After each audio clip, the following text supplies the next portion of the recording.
memory and credibility.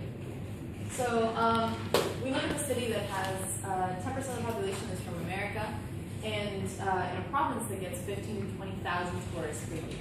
So basically we have a huge amount of exposure to different accents, and our question is, does this affect communication? And so we know that foreign accents do affect communication. We don't know exactly why or how. So we're going to use regional accents to understand better how accents in general affect communication. And so we can think of accents as a full spectrum, from local accents, so your own accent and people who speak like you, all the way to foreign accents, which are basically people who speak your language as a foreign language. And then you have regional accents, which is people who speak your language as natives, but they're from a different region. So they speak different than you do, but they still have the same language. And so accent gives us a lot of information. It tells us where people are from, and it's a critical cue of social categorization. So we automatically categorize people according to their accent. And we can be very specific with accents. So for example, if you hear someone from Andalusia speaking in Spanish, you can tell very quickly where they're from. But you wouldn't be able to tell with race or with any other cues or regional cues. On the other hand, it also serves to create stereotypes and do personality judgments based on this information that it gives. So a little bit about the effects of accents on communication. We know that accents make processing more difficult. With regional accents, we know it leads to a delay in word identification. With foreign accents, we know that there is reduced phonetic expectations. In the case of foreign accents, we know that a person is less linguistically competent because we know it's not their native language. With regional accents, this is not really the case. So this is a critical difference between the two. And we also have some positive connotations with certain regional accents. So if you have an accent that has a lot of prestige, like the Queen's English, this leads to higher consumer preference, and this leads to people having better impressions of you. Whereas foreign accents generally lead to diminished acceptability, less physical and social attractiveness, and that kind of thing. So there's this kind of halo effect where just because it's not your first language, we assume, we see you as less physically and socially attractive.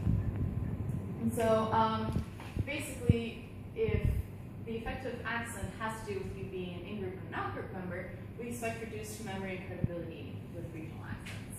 If the effect has to do with processing fluency or intelligibility, we expect small but present effects with regional accents. Whereas if it's really this halo effect of you have less linguistic competence, therefore we don't believe you or remember what you say, then we expect the memory and credibility to be the same with regional accents because you don't have the issue of this is not your first language. So this leads to our current study, which has 3 experiments. The first one looks at memory for local and regional accents, the second one at credibility, and the third one at the illusory truth effect and how accent plays a role. And so I'm going to talk about the stimuli first, which is common to all 3 experiments. And so we created unknown statements about trivia. So we tested this with some native Spanish speakers to make sure that these were not known things. We also made sure not to include any information about Latin America or Spain, which might bias the information. And so we created 60 true statements about presumably unknown facts that had the characteristic that the keyword was at the end. And then we created foils by pairing up the sentences and switching the last word. So for example, the French gave the name the apple of love to tomatoes, turns into the French gave the name the apple of love to potatoes. And so I recorded 20 voices, 10 Latin American people, 10 Spanish people, 10 male, 10 female.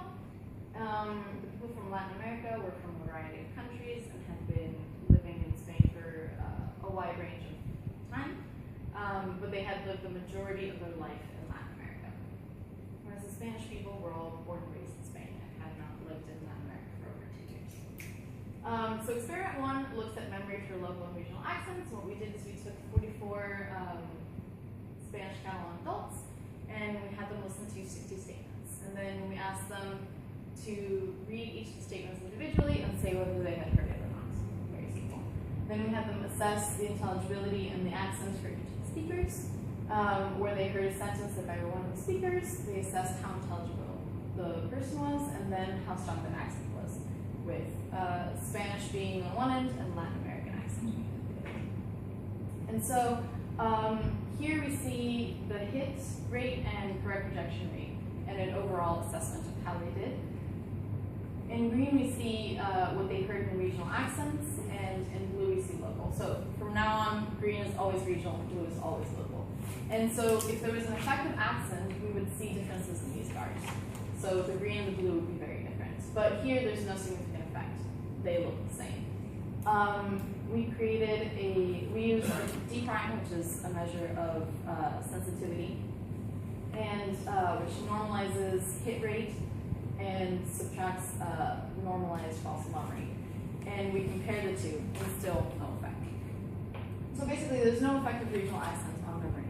But just because we remember what someone says, it doesn't mean that we believe it, right? So this leads to our second experiment, which looks at credibility for local and regional accents. We took 25 participants, and we had them listen to a sentence and assess how true it was on a scale from 1 to 9, 1 being false, 9 being true.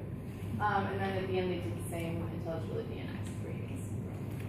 So first, we verified that people truly didn't know the sentences. So here we see false sentences versus true sentences and how they were assessed. And although there's a significant difference, the values hover around 5, which is chance, which is I don't know. So basically, they were doing the task correctly, but they really didn't know most of the answers. And here we compare how they assessed statements with regional and with local accents, and we see again no difference. So basically, there's no effect of regional accent on credibility either.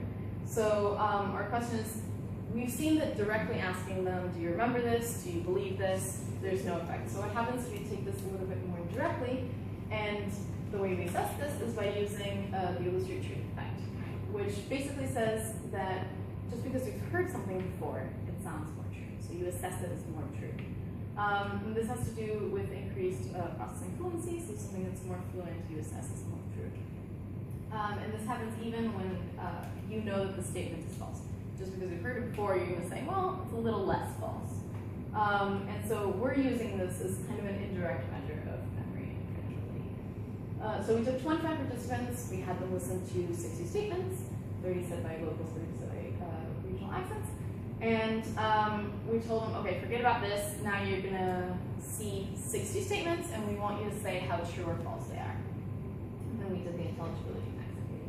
And so first of all, we did find a clear illusory truth effect, where participants rated things that they had seen before as more true than things that they hadn't. And then we looked at accents, and we see that there's no modulation of this effect by accent. So there's no difference between the accents, and there's also no interaction between the illusory truth effect and accent. So basically, there's no modulation of the illusory truth effect by accent. So overall, regional accents don't really seem to be necessarily detrimental, specifically when it refers to memory and credibility, as we saw no effects in memory, credibility, or the illusory truth effect. So if we go back to that scale that we had between local and foreign accents, it turns out regional is actually a little bit closer to local, so it's not as different as foreign. And so why are regional accents closer to local accents? Well, it could be a difference in processing. So there's a hypothesis that says that we process regional and foreign accents differently. Or it could also be, what we were talking about earlier, this halo-like effect, where just because we have poor linguistic competence in this language, we assume you have poor competence overall and poor credibility, and you're not attractive, and all these negative things. So it seems like regional accents are different from foreign accents. But we can't really say this with lots of confidence because we didn't compare it directly. So which leads us to the next point, which is we need to do a direct comparison between all three accents in order to say with certainty that they're different. Also, we averaged out several regional accents in order to remove the effect of specific accents. So it would be interesting to tease these apart and see if specific accents have different effects. And see how stereotypes about different groups affect memory and credibility, especially conveyed by accent. And finally, include personality and competence assessments with the different accents to be able to tell if there really is this halo effect where we just assess people more negatively because they have a foreign accent. And so, what we get out of this is that even though I have an Argentinian accent in Spanish, people still believe me and they still remember what I say. So, thank you.